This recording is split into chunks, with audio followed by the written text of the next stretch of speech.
National media ஏன் காரணம்னா உங்களுக்கு தெரியும் நினைக்கிறேன். ஒரு அங்கீகரிக்கப்பட்ட கட்சி இப்போ சீமானுடைய அந்த கட்சி வந்து அங்கீகரிக்கப்பட்ட கட்சி. முதல்ல அதை வந்து பதிவு பண்ணணும். அடிக்கடி இதை ஞாபகப்படுறதாகவே இருக்குது.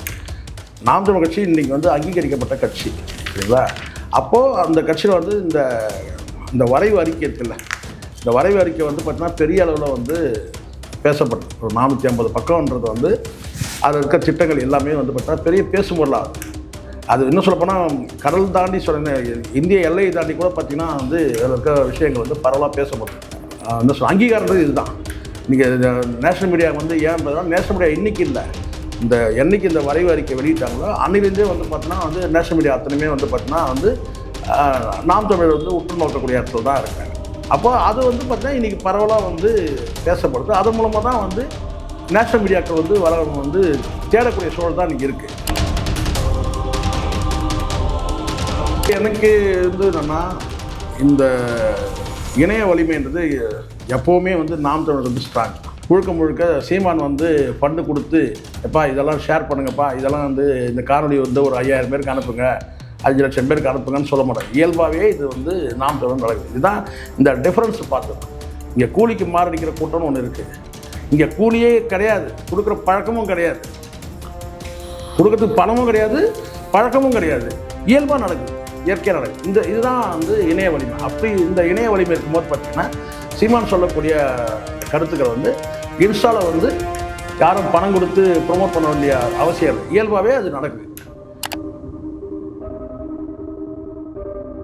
அதனால் வந்து அப்போது வரைவு அறிக்கையில் இருக்கிற விஷயங்கள் பல விஷயங்கள் 1-2 விஷயம்லாம் கிடையாது. அந்த 450 பக்கமும் வந்து பார்த்தீங்கன்னா அதை வந்து நான் அன்றைக்கே நான் சொன்னேன். இது வந்து எப்படி வந்து இஸ்லாமியருக்கு வந்து பார்த்தீங்கன்னா குர்ஆன் எப்படியோ, கிறிஸ்தவர்களுக்கு எப்படி பைபிள் எப்படியோ, எப்படி வந்து இந்துக்களுக்கு வந்து பார்த்தீங்கன்னா பகவத்கீதை எப்படியோ, அப்படி தான் வந்து இது வந்து ஒட்டுமொத்த மக்கள் வாழ்வதற்கே, உலக மக்கள் வாழ்வதற்கே இதில் பல விஷயங்கள் இருக்குது வரைவு அறிக்கையில். அப்போது அதில் தமிழ் தேசிய சிந்தனையும் இருக்குது.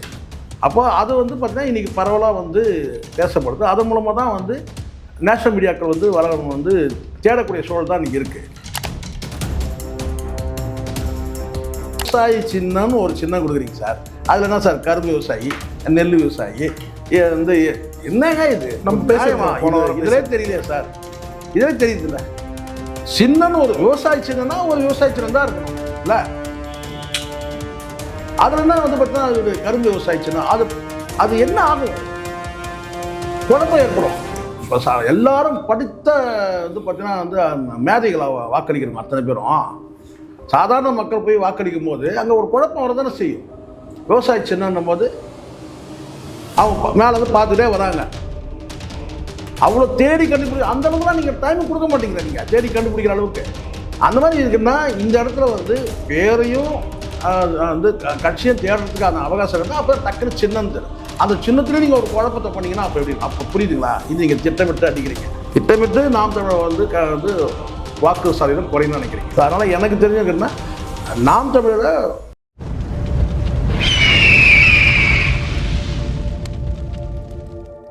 அரசியல் நேயர்களுக்கு வணக்கம். இன்று நம்ம மோதலும் சிறப்பு வந்து நம்ம மூத்த பத்திரிகையாளர் சேகவர ஜெய்சங்கர் அவர்கள். வணக்கம் சார். வணக்கம் சார். வணக்கம் சார். சீமான் அவர்கள் முதல் முறையாக நேற்று NDTVக்கு அவரோட இன்டர்வியூ வந்து கொடுத்துருந்தாரு. அது மிகப்பெரிய வரவேற்பை வந்து பெற்றது. TRP ரேட்டிங்லேயும் எக்ஸ்ட்ராவாக போயிருந்தது. குறிப்பாக சமீப காலமாக சமூக வலைத்தளங்களையும் சரி, இந்த மாதிரி நேஷனல் ட்ரெண்டிங் நியூஸாகவும் நாம் தமிழர் மாறிட்டு வருது. களத்தில் எந்த அளவு அவங்க சாதகமாக அமையும்னு நினைக்கிறேன். இல்லை, எனக்கு வந்து என்னென்னா இந்த இணைய வலிமைன்றது எப்போவுமே வந்து நாம் தமிழர் வந்து ஸ்ட்ராங். முதல்ல வந்து பார்த்திங்கன்னா இணைய வலிமையில் வந்து பார்த்திங்கன்னா, ஏன்னா இங்கே வந்து ஒரு கட்டமைக்கப்படக்கூடிய சில ஏதாவது கேட்டால் வந்து செயற்கையாக கட்டமைக்கக்கூடிய சில யூடியூப்லாம் இருக்குது, நீங்கள் பார்த்துருப்பீங்க. இவங்கெல்லாம் காசு இருந்தால் கூவும். அது நீங்கள் பரவலாக நீங்கள் திராவிட இயக்க ஊடகங்கள் பார்த்திங்கன்னா, அதுவும் திமுகவுக்கு ஆதரவாக செயல்படக்கூடிய அந்த ஊடகங்களெல்லாம் பார்த்திங்கன்னா பணம் இருந்தால் வீரியமாக செயல்படுவோம், பணம் இல்லைன்னா அப்படியே அந்த ஃபீஸ் போட்டால் அப்படியே மெதுவாக அந்த மாதிரி வந்து அப்படி ஆகிடும். ஆனால் அது திமுகவாக இருக்கட்டும், ஐடி விங்குன்றதே உங்களுக்கு தெரியல. பொதுவாகவே வந்து பார்த்திங்கன்னா பணம் இருந்தால் செயல்படும், இல்லைனா செயல்படாது. இப்போ வந்து சமீபத்தில் வந்து ஆதவர்ஜுனா போன பிறகு தான் வந்து அங்கே வாய்ஸ் ஆஃப் காமன் உள்ள நுழைஞ்ச பிறகு ஐடி விங்கு ஸ்ட்ராங்காக இருக்கிற மாதிரி ஒரு சீனை போடுறாங்கன்னு வச்சுக்கோங்களேன். ஆனால் இதெல்லாம் தேர்தலுக்கு பிறகு நிற்குமான்லாம் சொல்ல முடியாது. அதே மாதிரி அதிமுகவுக்கு வந்து ஐடி விங் வந்து பெரிய அளவில் ஸ்ட்ராங்லாம் கிடையாது. அப்போ திமுகவுக்கு இருக்குதுன்னா அந்த திமுக எப்படி இருக்குதுன்னு கேட்டிங்கன்னா வந்து அதை வந்து நேரடியாகவே வந்து பார்த்தீங்கன்னா சபரீஷனே வந்து ஹேண்டில் பண்ணுறாரு ஒன்று. அதாண்டி வந்து ஊடகங்களுக்கு வந்து பார்த்தீங்கன்னா பணம் போகுது. ஆனால் இங்கே பணமே இல்லாமல் முழுக்க சொந்தமாகவே ஊடகங்கள் நடத்தக்கூடிய பல தம்பிகள் இருக்குது, நாம் தமிழில் இருக்கிறாங்க. அதை வந்து பார்த்திங்கன்னா வந்து ஒரு செயற்கையாகவே வந்து பார்த்திங்கன்னா வந்து இல்லாமல் ஒரு இயற்கையாகவே வந்து பார்த்திங்கன்னா ஒருத்தர் ஷேர் பண்ணுறது. அதுக்கு காரணம் அடிப்படையில் வந்து கேட்டால் கொள்கை அடிப்படையில் இணையிற கூட்டம் இங்கே நாம் தமிழில் கொள்கை அடிப்படையில் வந்து தமிழ் தேசிய சிந்தனையாளர்கள் எல்லாம் சேர்ந்து கேட்டால் ஒரு காணொலி வந்துச்சுன்னா அந்த காணொலியை ஷேர் பண்ணுறது இப்படி போயிட்டுருக்கு. அதை நீங்கள் பார்ப்பீங்க. பரவலாக வந்து இந்த விவசாயி சின்னம்ன்றது வந்து பார்த்திங்கன்னா முதல்ல கரும்பு விவசாய சின்னம் வந்து இருந்தது. இப்போ அதை வந்து மாற்றி தான் இப்போ வந்து ஏர் உழவர் சின்னம் வந்திருக்கு. இதுவே வந்து பார்த்திங்கன்னா பல ஊடகங்களில் வந்து பேசும் பொருளாச்சு. எல்லோரும் மாற்றாமல் இருக்கிறீங்க அப்படின்னு சொன்ன பிறகு வந்து கேட்டால் அதுக்கப்புறம் வந்து மாற்றிட்டாங்க. முற்றிலும் மாற்றிச்சு வச்சுக்கோங்களேன். இப்போ ஏர் உழவர் சின்னம் தான் பரவலாக அந்த ஐடிவிங்களை அடையாளமாக இருக்குது. முழுக்க ஒரு இயற்கையாக வந்து தனக்குத்தானே கட்டமைக்கப்பட்டது தான் அந்த இணைய வலிமை வந்து நாம் தமிழ். இது திமுகவுக்கு வந்து பார்த்திங்கன்னா அந்த மாதிரி இருக்கான்னு கேட்டால் இன்றைக்கி இப்படி இருப்பாங்க, நாளைக்கு தேர்தல் முடிஞ்ச பிறகு வந்து பார்த்திங்கன்னா அந்த வேகம் குறைஞ்சிரும்.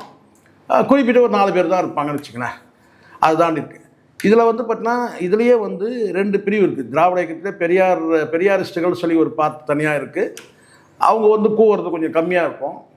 இந்த சைடில் வந்து பார்த்திங்கன்னா வந்து திமுக நேரடியாக திமுக ஃபண்டு வாங்கக்கூடியவங்க வந்து பார்த்திங்கன்னா அந்த கூவல் வந்து பார்த்திங்கன்னா வந்து ரொம்ப பெருசாக இருக்கும். நம்ம பார்த்துருக்குறோம்.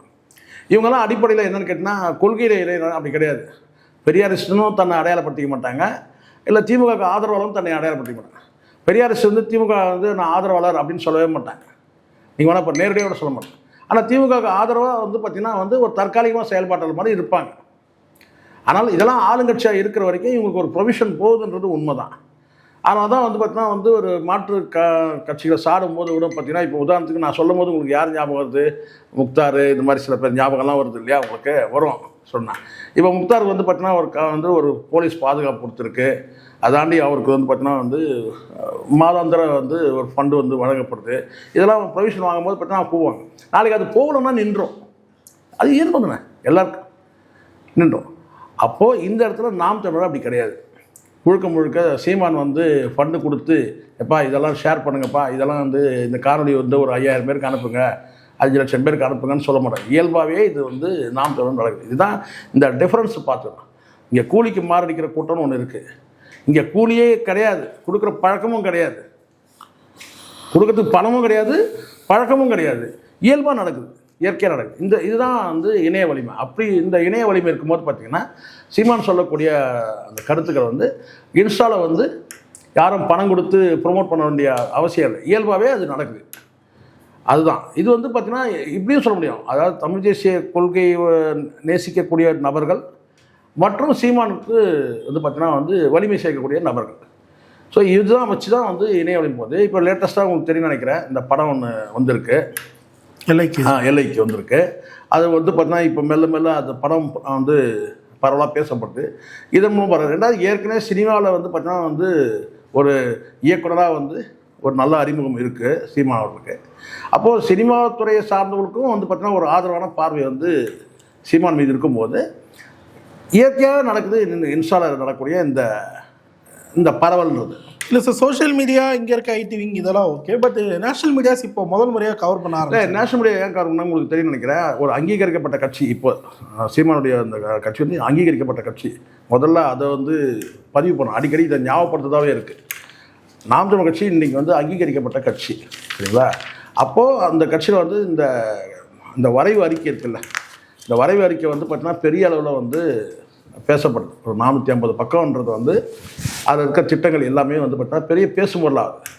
அது இன்னும் சொல்லப்போனால் கடல் தாண்டி இந்திய எல்லையை தாண்டி கூட பார்த்திங்கன்னா வந்து அதில் இருக்க விஷயங்கள் வந்து பரவலாக பேசப்படுது. அதை முழுமையாக படித்தா தான் தெரியும். இப்படியே சொல்லுது. நாமளே எவ்வளோ பாதி தான் படித்தோம், அது பாதி மேலே படிக்கும்போது அதுக்குள்ளே தினம் ஓடி வந்துடும். அவ்வளோ விஷயங்கள் அது இருக்குது. எல்லாமே விவாதத்துக்குரியது. விவாதத்துக்குன்னா வேண்டாம் என்ற விவாதம் இல்லை, வேணுன்ற விவாதத்துக்கு உரிய விஷயமாக தான் இருக்குது. அப்படி இருக்கும்போது இதுதான் வந்து இந்த அங்கீகாரன்றது இதுதான். இன்றைக்கி நேஷனல் மீடியா வந்து ஏன் நேஷனல் மீடியா இன்றைக்கி இல்லை, என்னைக்கு இந்த வரைவு அறிக்கை வெளியிட்டாங்களோ அன்னிலேருந்தே வந்து பார்த்தீங்கன்னா வந்து நேஷனல் மீடியா அத்தனையுமே வந்து பார்த்தீங்கன்னா வந்து நாம் தமிழர் வந்து உற்று நோக்கக்கூடிய இடத்துல தான் இருக்கிறாங்க. காரணம் என்ன சார் அது? அது காரணம் தான் அந்த வரைவு அறிக்கையில் இருக்கிற திட்டங்கள் தான், மக்களுக்கான திட்டங்கள். இங்கே எல்லாமே ஆரம்பத்தில் அப்படி தான் வந்து கேலி கிண்டல் தான் பேசப்படும். ஆனால் ஒரு கட்டத்துக்கு மேலே இப்போ பார்த்துங்க, கேஸ் இல்லை, என்னாச்சு பாருங்க, எல்லாம் வந்து விறகு அடுப்பு நோக்கி ஓடுறீங்க இல்லையா? விறகு தேவைன்றதை உணர்றீங்க, அப்போ மரம் வளர்க்கணுன்ற எண்ணம் உங்களுக்கு வரும் இல்லையா? எப்படி வந்து நிற்குது? அங்கே சுற்றி இங்கே சுற்றினா வந்து பார்த்தீங்கன்னா சீமானுடைய அந்த நாம் தமிழுடைய சீமானுடைய பேச்சுக்களும் நாம் தமிழ் வந்து இருக்கிற அந்த கொள்கை கருத்துக்களும் தான் கடைசியாக வந்து நம்மளை வந்து நிற்கிதுங்க. இன்றைக்கி ரேட்டுக்கு வந்து பார்த்தீங்கன்னா வந்து ஹோட்டலில் போனால் வெள்ளை சோறு இல்லைன்றான், ஆனால் பிரியாணி இருக்குன்றோம். அது வெள்ளை சோறு இல்லைன்றீங்க, பிரியாணினா ஒன்றும் இல்லை சார், ஒரே விறகுல முடிச்சிட முடியும் சார். ஆனால் சோத்தை வந்து பார்த்தீங்கன்னா விறகுல வந்து பார்த்தீங்கன்னா ஒரு பெரிய பெரிய வட்டையை வச்சு வடிக்க முடியாது சார். இது வடிக்கிற வேலையே கிடையாது. இது வடிக்கிற வேலை கிடையாது. பிரியாணியில் வந்து சாதத்தை வடிக்கிற வேலை கிடையாது. இதே ஸ்டீம்னா ஈஸி. ஏன்னா குக்கர் அந்த அளவுக்கு வந்து பார்த்தீங்கன்னா வந்து பெரிய பெரிய வந்து ஸ்டீம் வந்து குக்கர்கள் வந்துடுச்சு ராட்சத வடிவில், அப்போ ஈஸி. ஆனால் விறகு வச்சு நீங்கள் வடிக்கணும்னா அவ்வளோ பெரிய வட்டையை வச்சு வடிக்கலாம் முடியாது சார். காலில் ஊற்றி பண்ணலாம் முடியாது சார். என்ன பிரியாணி பெஸ்ட்டு சார்ன்னு கேட்டான். மொத்தமாக கலக்கி போட்டு நான் கட்டினா ஒரு மேலே ஒரு டம் போட்டு கீழே கட்டையை வச்சு முடிச்சு பிரியாணி கொடுத்துறேன், விஷயம் அவ்வளோதான். இப்போ புரியுதுங்களா?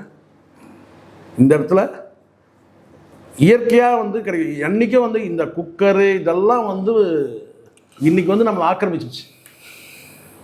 இயற்கையாக வந்து பார்த்தீங்கன்னா குண்டானில் சாதம் வடித்து அந்த சாதத்தோட வாசம் என்னன்னு தெரியுமா? ஒரு வாசம் வரணும். இந்த சாதத்தை வடிக்கும்போது அந்த உலை கொதிச்சு எல்லாம் கேட்டால் சாதத்தை வடிச்சுட்டு வந்து பார்த்திங்கன்னா அந்த கஞ்சி தண்ணியில் வந்து ஒரு ஸ்மெல் ஒன்று வரும். அது எப்படிப்பட்ட ஸ்மெல் தெரியுமா? இப்போ யாராவது அந்த ஸ்மெல் பார்க்க முடியுமா? நீங்கள் எப்படி இருக்காது தெரியுமா? எல்லாம் குக்கரில் போட்டு எடுத்து. அப்போது விறகுன்றது விறகு அடுப்பு இன்றைக்கி நடந்து வச்சு கேஸ் காலி உடனே விறகுகிட்ட வந்துட்டான். இப்போ விறகோட அருமை என்னன்னு தெரியுது. அப்போ விறகு வேணும்னு நினச்சிங்கன்னா அப்போ என்ன செய்வீங்க? அப்போ காடை வளர்க்கணும், மரத்தை வளர்க்கணும், இல்லை காடை அழிக்காமல் இருக்கணும், மேலும் வந்து காட்டை வந்து பார்த்தீங்கன்னா விதைகளை ஊனணும். இப்போ வந்துடுச்சா இயற்கையா? இது தான் சொல்லுது. இது எல்லாமே வந்து பார்த்தீங்கன்னா ஒரு நாள் கொரோனா வந்ததும் நிலைமை என்னாச்சு? ஒரு மாதம் லாக்டவுன் சொன்ன உடனே இப்போ இந்த பீதி கிளப்பிட்டானுங்க. லாக்டவுன் இது ஒரு லாக்டவுன் நினச்சிங்க. ஒரு லாக்டவுன் பண்ணும்போது கேஸ் சிலிண்டர் வந்துட்டு தான் இருந்துச்சு, பால் வந்துட்டு தான் இருந்துச்சு. இல்லை லாக்டவுன் பீரியட்லேயே வந்து பார்த்தீங்கன்னா கேஸ் வந்து இல்லாமலாம் இல்லை, எல்லாமே கிடச்சின்னு தான் இருந்துச்சு. லாக்டவுனில் என்ன என்ன சொன்ன ஒரு குறிப்பிட்ட டைம் வந்து திறக்கிறதுன்ற அந்த சிஸ்டம் தான் இருந்தது தவிர எல்லாம் கிடச்சி தான் இருந்துச்சு. அதனால் வந்து அப்போது வரைவு அறிக்கையில் இருக்கிற விஷயங்கள் பல விஷயங்கள், 1-2 விஷயம்லாம் கிடையாது. அந்த 450 பக்கமும் வந்து பார்த்தீங்கன்னா அதை வந்து நான் அன்றைக்கே நான் சொன்னேன். இது வந்து எப்படி வந்து இஸ்லாமியருக்கு வந்து பார்த்தீங்கன்னா குர்ஆன் எப்படியோ, கிறிஸ்தவர்களுக்கு எப்படி பைபிள் எப்படியோ, எப்படி வந்து இந்துக்களுக்கு வந்து பார்த்தீங்கன்னா பகவத்கீதை எப்படியோ, அப்படி தான் வந்து இது வந்து ஒட்டுமொத்த மக்கள் வாழ்வதற்கே, உலக மக்கள் வாழ்வதற்கே இதில் பல விஷயங்கள் இதில் இருக்குது வரைவு அறிக்கையில். அப்போது அதில் தமிழ் தேசிய சிந்தனையும் இருக்குது. அப்போ அது வந்து பார்த்திங்கன்னா இன்றைக்கி பரவலாக வந்து பேசப்படுது. அதன் மூலமாக தான் வந்து நேஷனல் மீடியாக்கள் வந்து வளரும் வந்து தேடக்கூடிய சூழல் தான் இன்றைக்கி இருக்குது. ஓகே சார், இதை தொடர்ந்து நாம் தமிழர் கட்சி தமிழகம் முழுக்க இப்போ பரப்புரை வந்து போயிட்டே இருக்காங்க, ஒரு நாள் கூட கேப் விடாமல். மறுபக்கம் தாவேகா பக்கம் வந்தீங்கன்னா ஒரு தொகுதியில் எங்களுக்கு அனுமதி தரலை, இன்னொரு தொகுதியில் ஆனால் அனுமதி இருக்குது, ஆனால் அங்கே போக மாட்டார், 1 மணி நேரம் தான் அனுமதி தராங்க, நான் என்ன பேசுறது அந்த மாதிரி. இது பாருங்கள், சும்மா எனக்கு தெரிஞ்சு வந்து நேற்று கூட நான் கேட்டேன், அவனே வந்து பார்த்தீங்கன்னா வந்து இன்ட்ரெஸ்ட் இல்லாமல் இருக்கிறான். இன்ட்ரெஸ்ட்னா என்ன? பயப்படுற, முதல்ல தோற்றுருவோமன்ற பயம் இருக்குது. நீ முதல்ல களத்தில் நீ நிற்கணும்ல, முதல்ல அனுமதி கொடுக்கணும்னா நீ உள்ளுக்குள்ளே சந்தோஷப்படுற. என்னன்னா எனக்கு அனுமதி கொடுக்கல, அனுமதி கொடுக்கலாம், வா ரோட்டில் வந்து உட்காரு, அனுமதி கொடுக்கணும் ரோட்டில் உட்காரு, வழக்கு கூட பதிவு பண்ணிட்டோம் பார்த்துக்கலாம், என்ன ஒன்று தூக்கில் போட்ட போகிறாங்க, இந்த வழக்கு பதிவு பண்ணி விதிமீறல் பண்ணிட்டோன்னு அவங்க தூக்கில் போட்ட போகிறாங்க. ஒன்று அங்கே இருக்க பிஜேபி கிளப்புறான். என்னென்னு கேட்டால் சார் வேட்புமனு ரிஜெக்ட் பண்ணுறாங்க, அது பண்ணுறான். நீங்கள் எந்த இடத்துல நீங்கள் வந்து அந்த வழக்கு பதிவு பண்ண போகிறாங்க, அந்த வழக்கு நடக்க போகிறோம், அதனாலலாம் வந்து டிஸ்குவாலிஃபைலாம் ஆகாது. வேட்புமனுவில் நீங்கள் வந்து சரியாக நீங்கள் கொடுத்துருந்தீங்கன்னா அதில் ஒன்றும் கிடையாது. பரப்புரை பிரச்சாரத்துக்கு போகிறீங்க, அங்கே விதிமீறல் பண்ணிங்கன்னா அது வழக்கு பதிவு செய்யப்படும். எத்தனை பேர் அந்த மாதிரி வந்து கடந்த காலத்தில் வழக்கு பதிவு செய்து தூக்கில் தொங்க விட்டாங்க? இவன் பயந்து நடுக்கிறான் சார், புரியுதா? அவனுக்கு வந்து பார்த்தீங்கன்னா அந்த 2 தொகுதின்றதே ஒரு பயந்தானே. எந்த காலத்தில் இருக்கீங்க நீங்கள்? 2 தொகுதியில் நிற்கிறதே முதல்ல பார்த்தீங்கன்னா அதுவே தப்பு. நீங்கள் அது யார் செய்தாலும் சரி, அது நரேந்திர மோடி நின்னான்னா, ராகுல் காந்தி நின்னான்னா, வந்து யார் ஜெயலலிதா நின்னான்னா, யாருன்னா எதுக்கு 2 தொகுதி, ஒரு தொகுதியில் நில்லுங்க. அப்போ உங்களுக்கு பயம் இருக்குது, தோற்றுருமோன்ற பயம் இருக்குது. சரி சார், தோற்றுட்டு போங்க சார், அப்புறம் ஜெயிச்ச தொகுதியில் வந்து பார்த்தீங்கன்னா எவனா ஒருத்தர் ராஜினாமா பண்ண சொல்லிட்டு அங்கே மீண்டும் நீங்கள் நில்லுங்க, ஜெயிச்சுட்டு போங்க, வேறு தொகுதி நில்லுங்க. இதுக்கெல்லாம் வந்து நீங்கள் பயந்துட்டு அதுக்கப்புறம் என்ன வந்து என்ன வெளியே விட மாட்டாங்க அப்படி. அப்போ இதுலேருந்து என்ன தெரியுது கேட்டிங்கன்னா, இல்லைனா இவர் அறுத்து தள்ளிடுவார். 1 மணி நேரத்துக்கு டைம் கொடுத்தாங்கன்னா இவரால் முடியலையாம். அப்படியே நீ பேச போகிறது 10 நிமிஷம் தானே. ரன்னிங் டைம் வந்து வில்லிவாக்கத்துலேருந்து ரன்னிங் டைம் வந்து 40 நிமிஷம் சார், அதிகபட்சம் 40 நிமிஷம். வில்லிவாக்கத்துலேருந்து நடுவில் பூந்தமல்லி ரோடு இருக்குது, அவ்வளோதான். அதை கிராஸ் பண்ணிங்கன்னா எங்கள் லயோலா காலேஜ் உள்ளே நுழைஞ்சிட்டாலே டி நகர் எல்லையை தொட்டிங்க. நீங்கள் இது நுங்கம்பாக்கம் தாண்டினோடனே நீங்கள் டி நகர் எல்லையை தொட்டிங்க சார். நீங்கள் வள்ளூர் கோட்டை கிட்ட வந்துட்டாலே நீங்கள் டி நகர் எல்லையை தொட்டிங்க. கோடம்பாக்கம் பிரிட்ஜு கிட்ட வந்தாலும் டி நகர் எல்லையை தொட்டிங்க. அப்போ அது உங்களுக்கு இடைப்பட்டது எவ்வளோ? நடுவில் ஒரு பூந்தமல்லி ரோடு ஒன்று இருக்குது, அவ்வளோதான். வில்லிவாக்கத்துலேருந்து அரை மணி நேரம் ஜாஸ்தி, 40 நிமிஷம் ஜாஸ்தி, 1 மணி நேரம் உங்களுக்கு டைம் கொடுக்குறாங்க. அப்புறம் எனக்கு அந்த 1 மணி நேரத்தில் பரப்புரை செய்ய முடியாது. அப்போ உனக்கு வந்து சோம்பேறித்தனம் இருக்குது.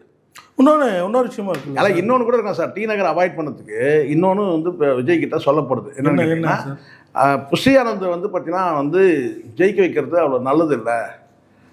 ஒருவேளை வந்து விஜய் தோற்றுட்டு புஷி ஆனந்த் ஜெயிச்சாருன்னா ஒட்டுமொத்த கட்சியை வந்து பார்த்தீங்கன்னா வந்து புஷி ஆனந்த் கிட்ட போயிடும்ன்ற அந்த டாக் ஒன்று ஓடிட்டு இருக்கு. புஷி ஆனந்தை ஓரம் கட்டுறாங்க. ஒருவேளை புஷி ஆனந்த் ஜெயிச்சுட்டா இப்போ அது நமக்கு தெரிஞ்சிடும்.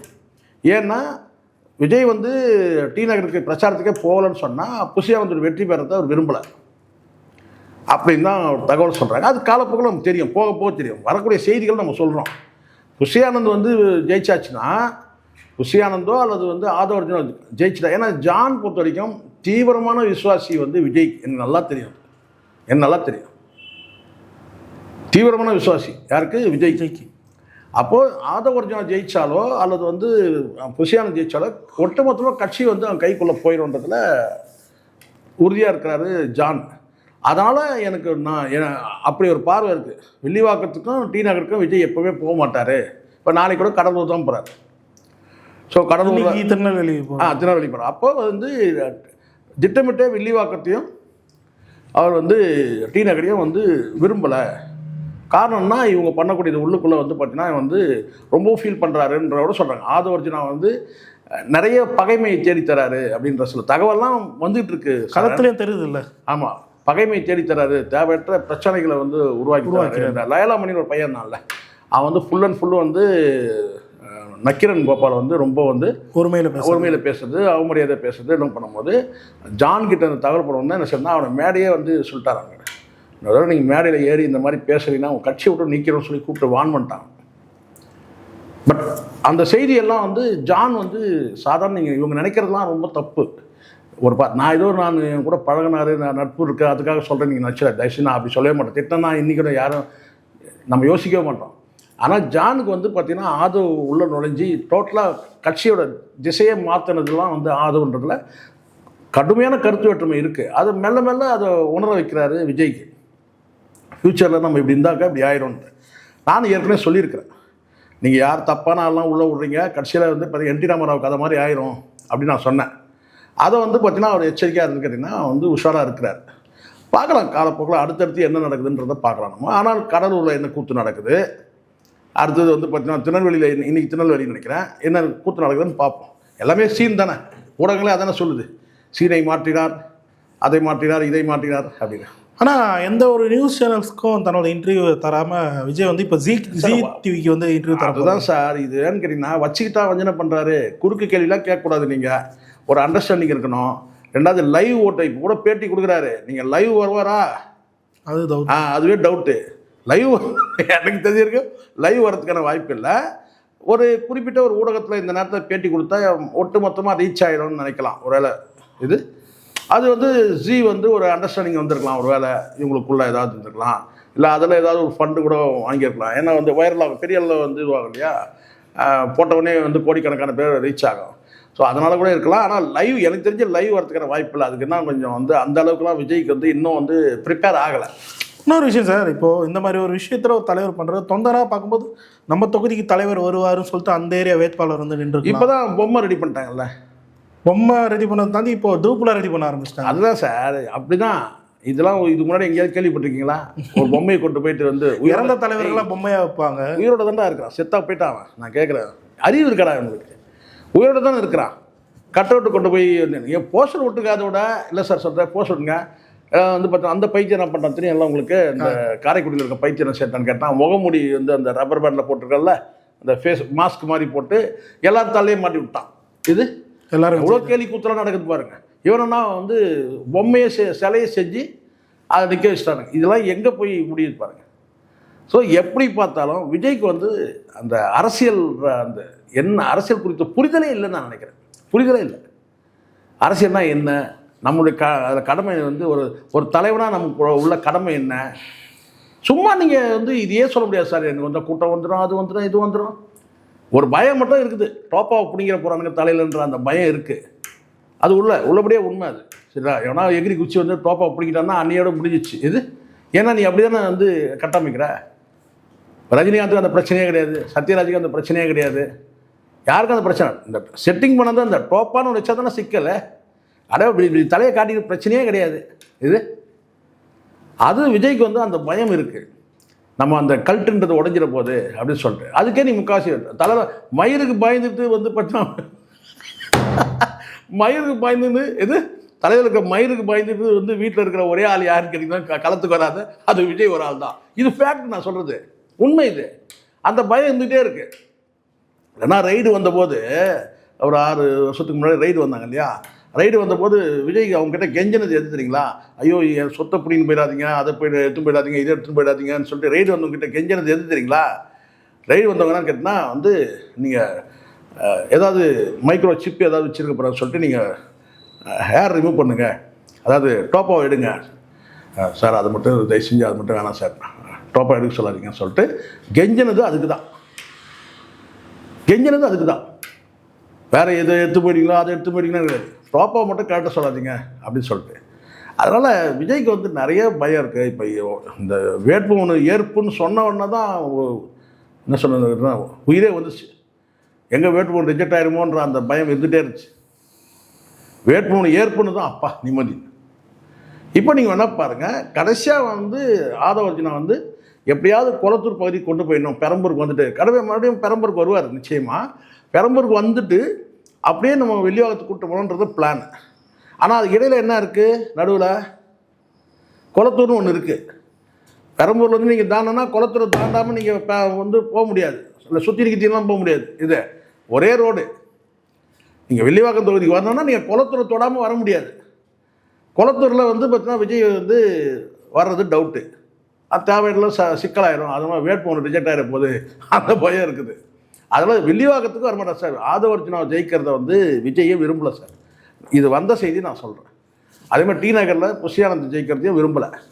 ஏன்னா அப்படி ஒரு வேளை ஜெயிச்சார்னா விஜய் ஒரு வேளை தோற்று போயிட்டால் இவங்க ஒட்டுமொத்தமாக கட்சி இவங்ககிட்ட போயிடும். Okay sir. அடுத்தது இவங்க எந்த நிலைக்கும் போவாங்க. விஜய் வந்து பார்த்தீங்கன்னா காலி பண்ணுற நிலைமை கூட போயிடுவாங்க. விஜய் காலி பண்ணுறா அடுத்தது கட்சி நம்ம கையில் இருக்கோன்னு சொல்லி கூட போயிடுவாங்க. ஏன் இன்னைக்கு குடும்பத்தை சேர்க்காமல் இருக்கிறாங்க.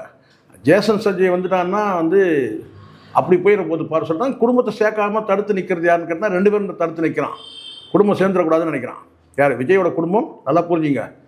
விஜய் ஏன் வந்து சேரக்கூடாதுன்னு நினைக்கிறாங்கன்னா, நாளைக்கு ஜேசன் சஞ்சய் வந்துட்டாருன்னா ஏதோ ஒரு இளைஞரணி தலைவர் ஏதோ ஒரு போஸ்ட்டுக்கு வந்துட்டாருன்னா என்ன ஆகும்? அதனால் குடும்பமே சேரக்கூடாதுன்னு சொல்லி ராத்திரி பகலும் உழைக்கிறானுங்க 2 பேரும். யார்? திட்டு பசங்க. யார்? ஆதவர்ஜுனாவும் புஷியானந்தும். இதான் உண்மை. அந்த கருத்து கணிப்புன்றது ஜென்யூன் கிடையாது. நீங்கள் அப்ராக்சிமேட்டுன்னு கூட பார்த்தீங்கன்னா அப்ராக்சிமேட்டுன்னு வரும்போது தான் சிக்கல் உங்களுடைய மைண்டில் இருக்கிறத நீங்கள் திருப்பிங்க. அப்ராக்சிமேட்டாக நீங்கள் முடிவு வந்துட்டிங்கன்னா துல்லியமான கிடையாது சார். நான் பைட்டுக்கிட்டலாம் எடுக்கல, ஒரு உத்தேசமாக நான் வந்து பார்க்குறேன், ஒரு வண்டி எடுத்து ஒரு சுற்றினேன், ஒரு 4 பேர்கிட்ட கேட்டேன் அப்படின்னும் போது அது அப்ராக்சிமேட்டுன்னு வரும்போதே நீங்கள் என்ன செய்றீங்கன்னா நீங்கள் உங்களை சார்ந்த ஐடியாலஜி உள்ள அந்த கட்சிக்கு தான் நீங்கள் ஃபேவராக சொல்லுவீங்க. இப்போ பாண்டிய சொல்கிறதுல வந்து பெரிய ஆச்சரியம்லாம் கிடையாது. பாண்டிய என்ன சொல்கிறாரு, அவர் ஒரு கருத்து கணிப்பு நடத்துங்க, நான் வந்து பார்த்தீங்கன்னா அதிமுக வந்துடுங்க அப்படின்னு அவர் சொல்கிறாரு. கொஞ்ச நாள் முன்னாடி என்ன சொன்னார், டிவிக்கேவும் வந்து என்டிஏக்கு வந்து சப்போர்ட் பண்ணி அவர் அலைன்ஸ் செட் ஆகிடுச்சுன்னா 200 சீட்டு வந்து ஸ்வீப் பண்ணிடுவாங்கன்னு சொன்னார். 200 சீட்டு அடிச்சுடுவாங்க, 34 சீட்டு வந்து டிஎம்கே வரும் ஏன் 234 கூட சொல்லாமல் யார் கேட்க போகிறாங்க? சொல்லுங்க. அதனால் இந்த கருத்து கணிப்பு என்பது சரண் ஏமாற்று வேலை. ஓகே சார், பல்லர்களி தெளிவாக இருந்துச்சு. நன்றி சார்.